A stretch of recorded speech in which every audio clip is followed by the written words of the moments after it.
Bonsoir à tous, très heureuse de vous retrouver pour une nouvelle édition sur Monaco Info dans un nouveau décor pour évoquer les temps forts de l'actualité en principauté. Et ce lundi 8 septembre aura été marqué par la rentrée scolaire.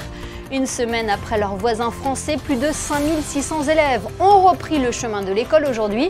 De la primaire au lycée, nous avons suivi cette reprise des cours et nous l'évoquerons également avec le proviseur du lycée Albert Ier, Laure Bottaro. Et la rentrée scolaire concerne aussi les élèves de l'Académie de danse Princesse Grace, une année particulière pour l'Académie qui célèbre cette année ses 50 ans. Dans ce journal, nous parlerons pétanque avec le challenge Prince héréditaire Jacques et une 7e édition historique qui aura rassemblé l'élite mondiale de la discipline. Et puis comment se remettre des excès de l'été et repartir du bon pied pour la rentrée? C'est ce que nous avons voulu savoir ce soir en conviant sur notre antenne le nutritionniste Raphaël Gruman. Il tentera de nous éclairer à ce sujet. Une semaine après la France, les élèves de la Principauté ont repris le chemin de l'école. Aujourd'hui, ils sont plus de 5600 à être concernés par cette rentrée scolaire marquée par plusieurs nouveautés. Nous les avons évoquées dernièrement avec le directeur de l'Éducation nationale de la jeunesse et des sports, Jean-Philippe Vinci. Parmi elles, le transfert provisoire du lycée Albert Ier à l'Annonciade sur le site de l'ancien collège Charles III. Comment s'est passée cette rentrée pour les lycéens? Réponse avec Chrisinda Petit-Homel et Camille Caloni. C'est une rentrée un peu inédite pour les élèves du lycée Albert Ier. Ce matin, c'est dans un tout nouveau décor qu'ils ont repris le chemin des cours. Installés provisoirement dans les locaux de l'Annonciade, fraîchement réhabilités, ils y poursuivront leur scolarité le temps que l'établissement historique de Monaco-Ville soit entièrement rénové. Un chantier d'1 an destiné à moderniser le bâtiment tout en préservant son âme. Jérôme Bonin, intendant du lycée, nous en dit plus sur les nouvelles installations. On pourrait dire une Annonciade 2.0 avec des salles entièrement équipées d'écrans numériques, de tableaux interactifs, de nouveaux espaces pour les élèves, un foyer éducatif vraiment étendu par rapport au site de Monaco-Ville, des équipements sportifs que nous n'avions pas au lycée, donc on n'a plus de déplacement pour les élèves. Et après, un bâtiment qui a été entièrement repeint, réhabilité par les services du gouvernement. De nouvelles installations donc pour cette rentrée, mais aussi de nouvelles règles. Pas de téléphone, pas de numérique, c'est une prise de conscience sur l'addiction des jeunes avec le numérique, le téléphone, essayer de leur faire prendre conscience de l'usage excessif des appareils numériques durant la journée. Alors, ils vont avoir le droit à une petite pochette. À quoi servira-t-elle? Donc ils arrivent, ils mettent leur téléphone dans la pochette qui est une cage de Faraday. C'est vraiment pour isoler le téléphone de l'élève. Et à la sortie, simplement, pour consulter le téléphone, ils déclipsent la pochette et ils ont accès à leur téléphone comme habituellement. Une mesure qui pourtant ne semble pas faire l'unanimité parmi les élèves. Moi je pense que c'est une très mauvaise idée parce qu'on nous parle de responsabilité, on nous parle de maturité, on nous dit qu'on a bientôt 18 ans, qu'il va falloir aussi prendre notre vie en main et derrière on nous interdit complètement l'usage du téléphone. Ils auraient pu le faire que dans la classe, mais non, ils ont décidé que ça soit aussi à la cantine, dans les cours de récré, etc. Moi par exemple, j'ai personne dans ma classe, si je dois manger tout seul, encore plus sur mon téléphone, je pense que ça va être lourd. Pas de téléphone, je pense que c'est un petit peu une atteinte à la vie privée, ça ne nous permet pas de parler à nos parents si on a des problèmes. Si nos parents ils veulent nous joindre, ils n'ont pas forcément envie de contacter la vie scolaire, parce que peut-être ça peut être des raisons familiales assez privées qu'ils n'ont pas envie de partager. C'est aussi, comme mon camarade il a dit, ils nous disent qu'on doit grandir et être comme des adultes, mais pourtant ils nous enlèvent nos téléphones comme si on était des enfants et on ne savait pas se contrôler. Donc je ne suis pas trop d'accord avec moi personnellement. Et sinon, cette rentrée, ça s'est passé comment dans l'ensemble? Elle s'est bien passée, hein. Un peu déçu de ma classe et de l'emploi du temps, mais bon, ça devrait aller, on a des bons profs et il faut s'y faire, de toute façon on va y passer l'année. Ça s'est passé plutôt bien. Bon, c'est pas le lycée comme l'année dernière, mais voilà, c'est l'établissement comme d'habitude. Les nouveautés, ça va, ça choque un petit peu, mais sinon assez sympathique. Entre cadre provisoire, innovation pédagogique et règlements plus stricts, cette rentrée 2025 restera sans doute dans les mémoires des lycéens comme de leurs professeurs. Une rentrée particulière donc pour les élèves du lycée Albert Ier. Nous sommes justement En duplex avec le proviseur de l'établissement. Bonsoir Laure Bottaro. Bonsoir Émilie Rousseau. Nous venons d'entendre le point de vue des élèves. Comment s'est passée la rentrée de votre côté? Je dirais qu'elle s'est très bien passée. Et quels sont les premiers échos que vous avez eus, aussi bien du côté des élèves que du côté des professeurs? Ils sont contents de voir que le bâtiment a été si bien rénové, que des structures spécifiques ont été mises à leur disposition, que ce soit les enseignants, les différents personnels ou même les élèves. Je dirais qu'ils vont prendre possession des lieux assez rapidement, ils vont bien s'habituer, ça va très très bien se passer. Il y a eu de grands changements au sein du bâtiment? Nous avons fait, au-delà de la rénovation esthétique et des différents branchements, nous avons installé des ENI. Donc, ce sont des télévisions numériques qui permettent de vidéo-projeter l'écran de l'enseignant aux élèves. C'est un gros investissement. On est vraiment équipé de pointe au niveau informatique. Donc tout est réuni pour créer un climat scolaire serein, comme l'a évoqué Jean-Philippe Vinci lors de la conférence de presse de rentrée. Oui, tout est réuni pour ça. On a réussi à dessiner vraiment un espace qui est très bien. Et puis, ce qui est certain, c'est qu'au-delà du changement d'établissement et du changement de lieu pour une année, l'esprit reste le même. Les enseignants, les équipes, en majorité, restent les mêmes. Leur motivation et leur façon de travailler restent la même. Oui, de quoi mener à bien les ambitions et les objectifs de cette année scolaire 2025-2026. On le sait, le taux de réussite au baccalauréat en principauté est exceptionnel. Oui, on va avoir d'aussi bons résultats cette année. On va les faire travailler avec autant d'efficacité et les mener à la réussite. Ce sont les ambitions de cette année et ce sont vos ambitions également en tant que proviseur? Oui, mon ambition, c'est de les amener à la réussite, mais aussi de les amener dans un climat serein. Il faut qu'ils puissent s'épanouir. Au-delà même de leur réussite au niveau scolaire, il est très important qu'ils s'épanouissent. Le déménagement provisoire du lycée Albert Ier à l'Annonciade n'est pas la seule nouveauté de la rentrée. Vous le savez, depuis cette année, les téléphones portables sont interdits au sein des établissements scolaires. Comment cela a été accueilli par les lycéens ? Alors ce matin, lorsque je leur ai annoncé dans mon discours de rentrée pour les terminales et les premières, ça a été accueilli avec beaucoup de silence. Je dirais qu'il leur faut le temps de comprendre que c'est un outil pédagogique qui leur permet de faire le geste par eux-mêmes, de dire stop, je n'utilise pas mon portable sur le temps scolaire, je fais un break avec les téléphones portables. Une véritable déconnexion en fait. Oui, c'est le but. C'est qu'ils redécouvrent la façon tout simplement de parler à leurs camarades, d'échanger de vive voix lors des récréations, dans les couloirs, à la cantine. C'est véritablement ça. Je pense que le but, du moins pour moi, c'est de leur permettre un temps d'échange vrai. Et lutter contre cette addiction. Merci infiniment, Laure Bottaro, d'avoir été notre invitée ce soir et excellente rentrée à vous. Je vous remercie. Pour eux aussi, c'est une rentrée particulière, une rentrée qui marque une nouvelle étape dans leur parcours scolaire. Je veux parler des 6e, pour qui ce retour en classe est synonyme de découverte et de défi. Le reportage au collège Charles III de Fabien Bonilla et Marie-Ève Béé. Il n'est pas encore tout à fait 14 h. Les 270 élèves de 6e sont devant la grille du collège Charles III avec leurs parents. En revanche, au moment de passer ce portail, ils sont seuls. C'est un nouvel univers pour eux. Mais Cédric Bertrand, le principal, leur fait un discours pédagogue et rassurant. Il fait également l'appel.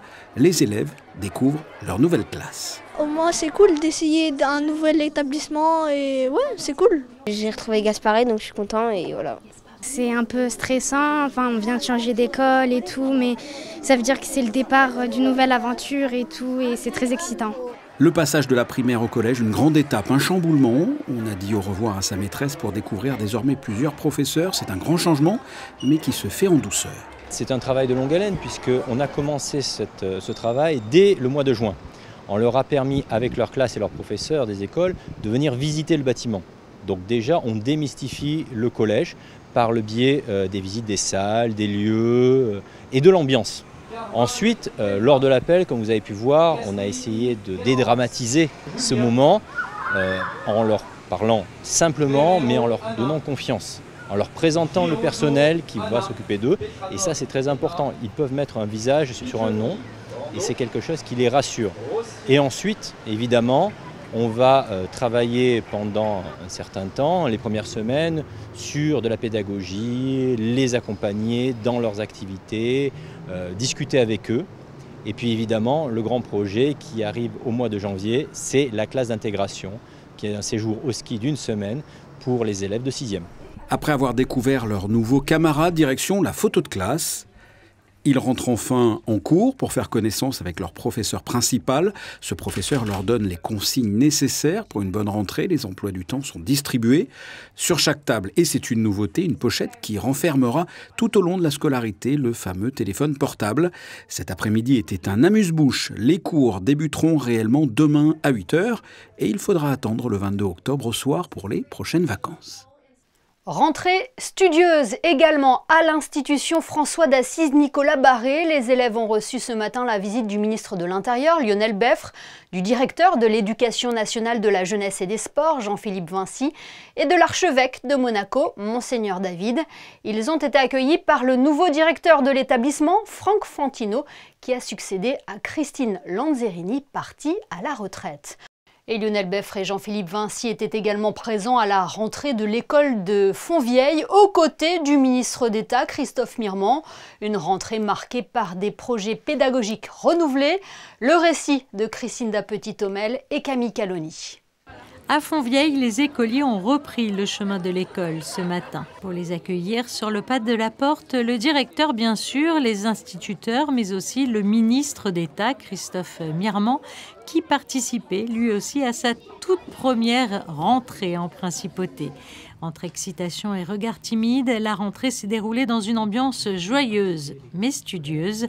Et si les enfants ont pu retrouver leurs camarades, mais aussi découvrir leur nouvel enseignant et ranger leurs affaires dans leur bureau, pour les parents, la matinée s'est passée dans le calme avec l'émotion habituelle du premier jour. Ça s'est bien passé. Ils sont tous contents de retrouver les copains, les copines, le maître, l'école, quoi. Donc c'est génial.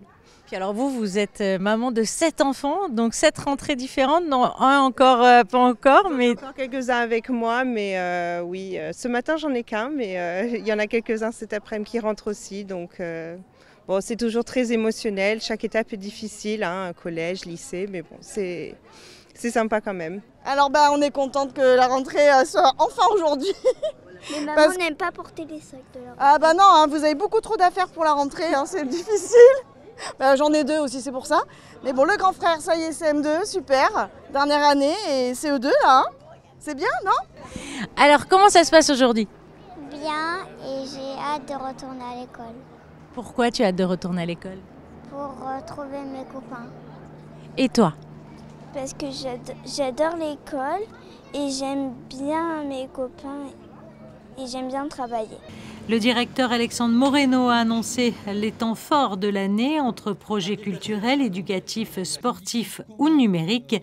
L'année se présente déjà sous les meilleurs auspices pour les élèves et leurs instituteurs.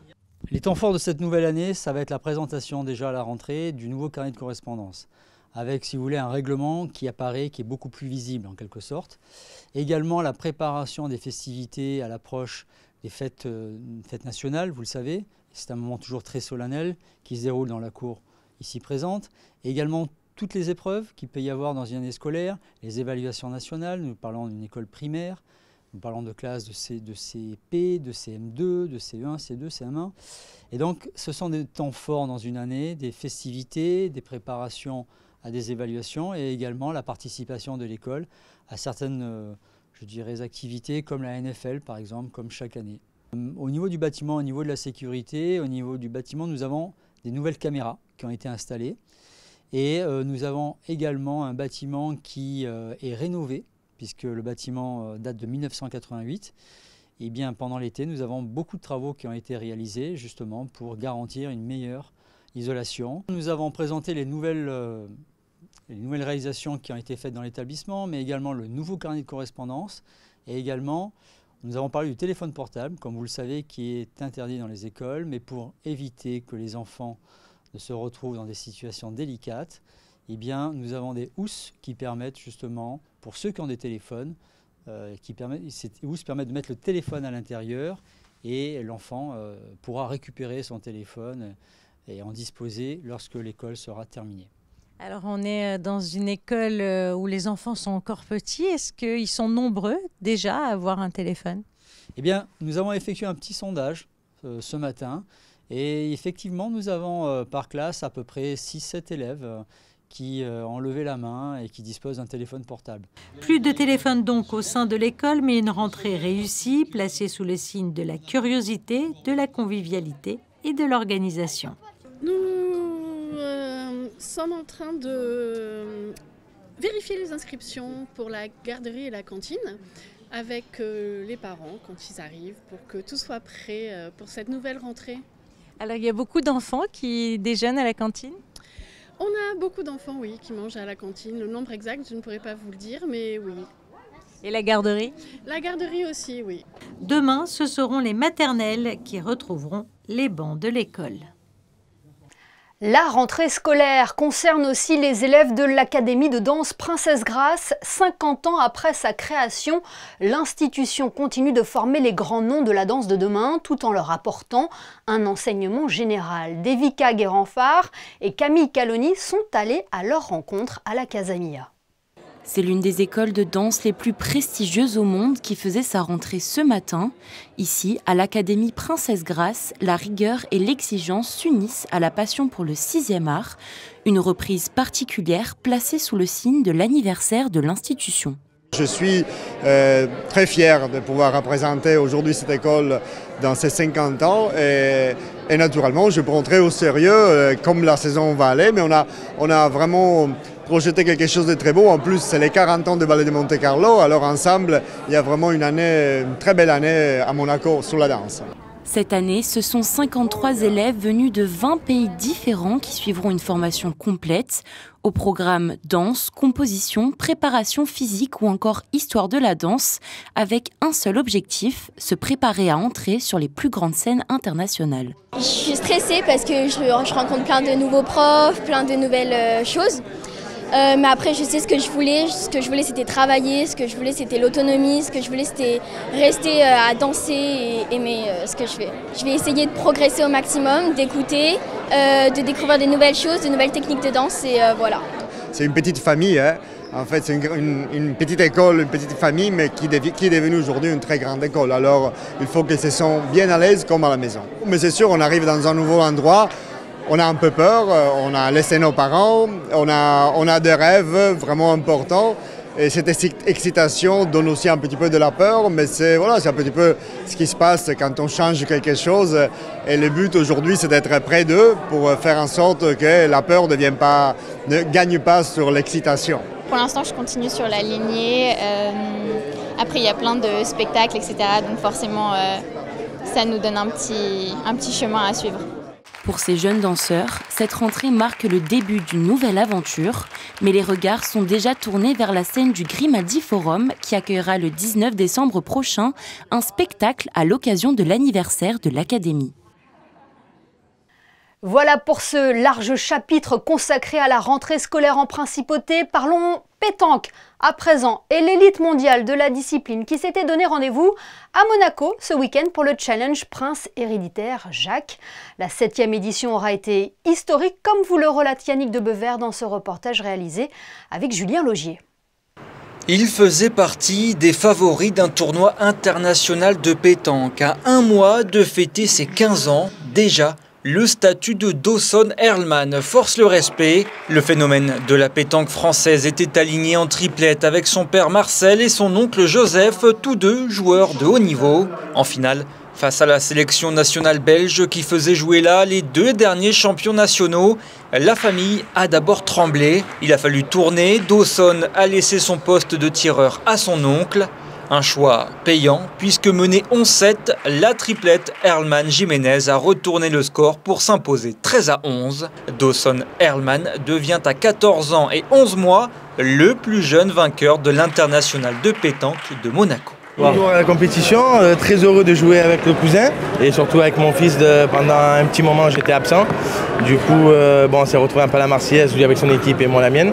Et là, c'est le plus beau cadeau du monde que ce que je peux avoir ici avec mon fils et mon cousin. Et vous voyez dans les yeux, j'ai les larmes, tout. C'est magnifique. Vraiment ému, surtout avec mon père et mon oncle. Franchement, je suis vraiment content. Qu'est-ce qui s'est passé sur cette finale? Est-ce que tu peux nous résumer cette finale? On était mené 7-12, c'était un peu dur, parce que si on faisait une erreur, on allait au bouchon. Après, le terrain n'était pas facile. On a su garder le calme, on l'a fait, je suis vraiment content. Le seul couac de ce week-end côté monégasque, c'est l'absence d'équipe rouge et blanche sur la journée du dimanche. Toutes ont été éliminées au stade des 16e de finale ou avant. Mais au-delà de l'aspect sportif, l'organisation était une fois de plus millimétrée, orchestrée par Stéphane Pintus, pour qui c'était le dernier challenge Prince héréditaire Jacques en tant que président de la Fédération monégasque de boules. Ah oui, c'est une page qui se tourne, mais c'est une page qui se tourne pour Monaco, c'est une nouvelle page qui débute pour moi avec ces nouvelles fonctions au niveau international. Puis on verra bien comment ça va se passer.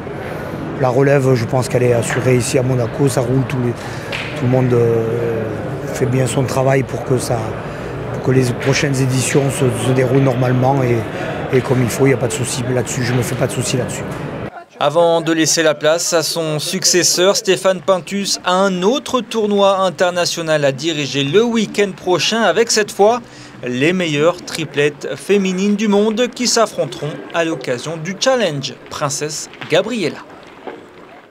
Et à noter que ce week-end, le club bouliste accueillera le 4e challenge Princesse Gabriela, un tournoi international féminin cette fois-ci.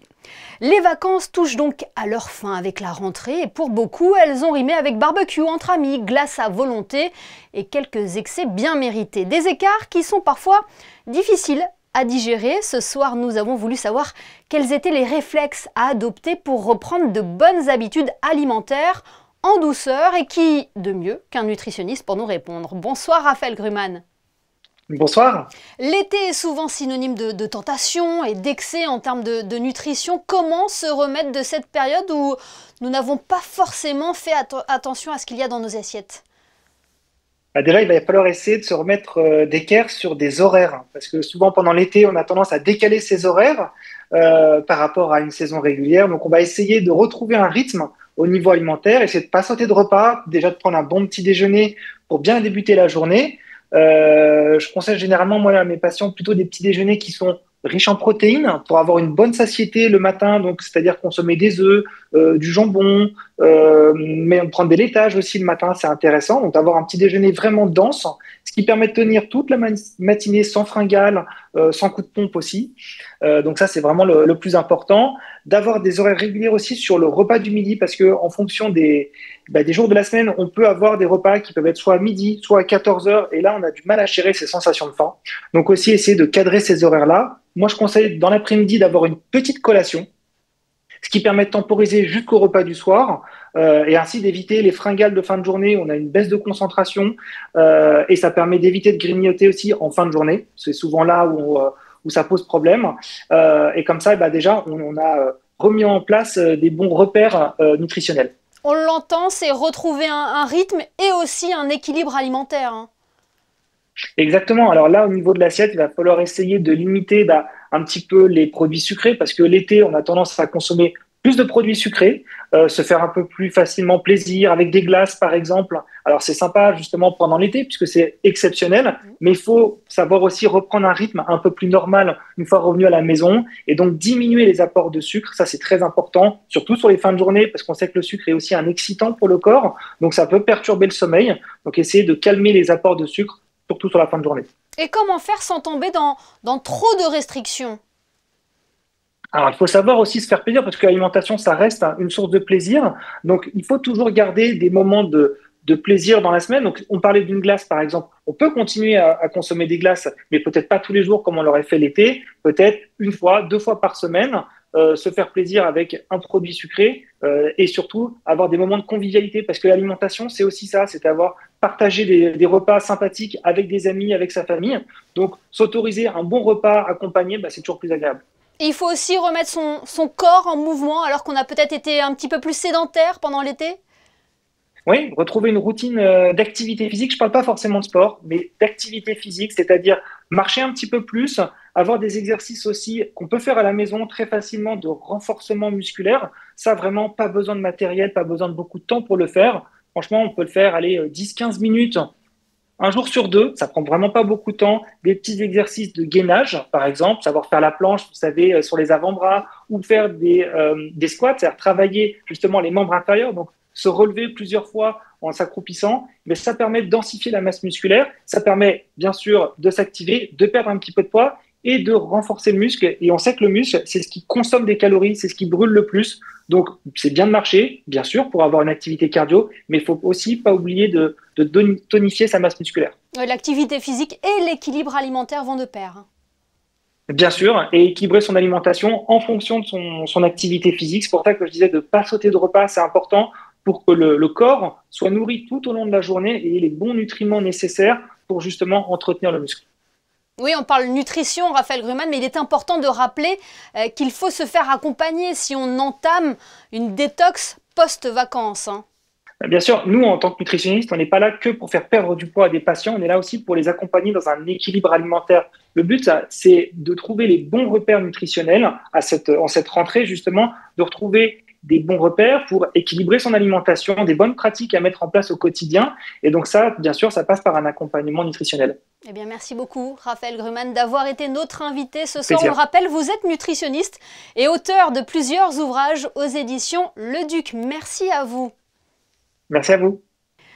Elles ont sillonné les routes de la Riviera le temps d'une journée. Les participantes du rallye féminin de voitures anciennes organisé par Childcare Monaco se sont réunies pour la bonne cause hier. Elles ont été accueillies en fin de parcours au Monte Carlo Beach par son Altesse Sérénissime, la princesse Stéphanie, et de nombreux officiels. Notre équipe y était également pour capter cet instant. Sarah Inkari et Lionel Bernardi. French Riviera, chic et glamour, c'était le thème de cette 12e édition du rallye féminin de voitures anciennes. Et comme chaque année, absolument tous les participants ont joué le jeu. Le thème, c'était Grace Kelly et Brigitte Bardot, donc on essaie de faire une tenue Riviera chic, on essaie d'être dans le thème. Vous avez de très beaux chapeaux. Merci.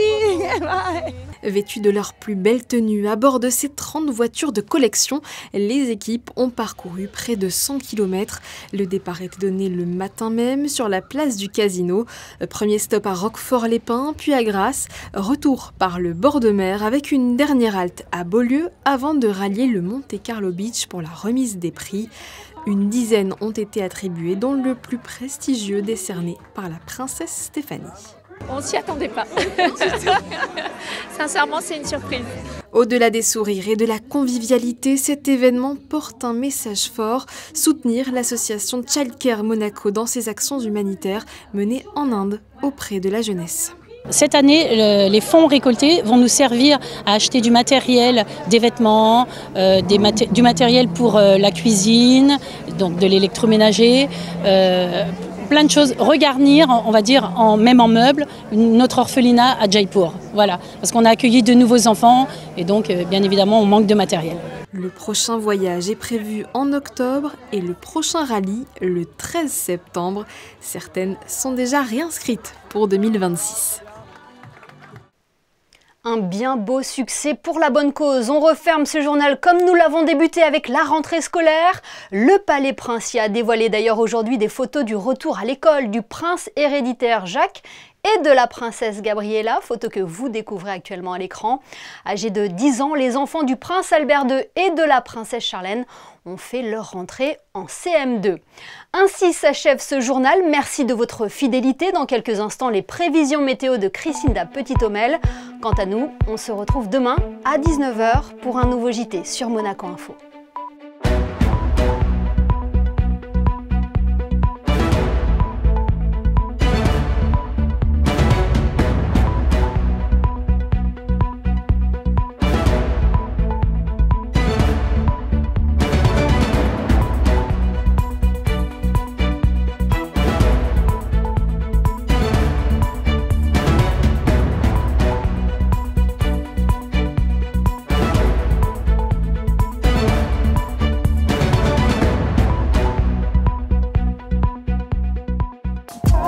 Retrouvez la météo avec Maya Bay, le restaurant référence thaï japonais de Monaco.